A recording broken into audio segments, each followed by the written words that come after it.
funny story. Back in Lebanon this happened. My father told me this story. He says in Jama'ah like this masjid, a group of Jama'ah came along. They were praying Isha prayer. The Imam prayed, and after he finished, a group of people said, "Ya Imam, we think that you only prayed 3 rak'ahs." Another group said, No, we think he prayed 4. Correct.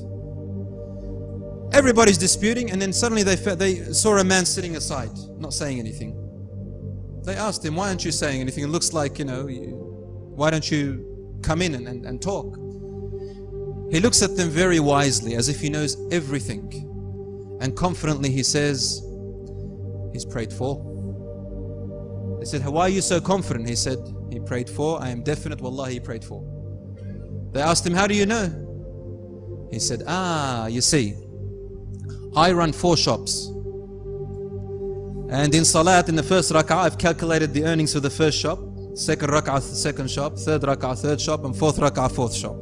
My calculations are correct. I've got no other problems. That means we've prayed 4. It's funny, but you know what? It happens all the time. This man is calculating his earnings by which he calculated his raka'at of the salat.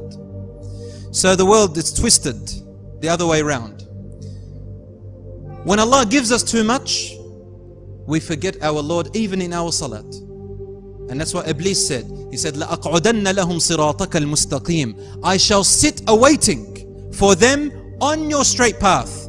In their salat, I'm going to wait for them. In the Quran, meaning when they're reciting, I'm going to wait, I'm going to whisper. I'm going to make them turn even their worship into a sin. Even their worship into a sin.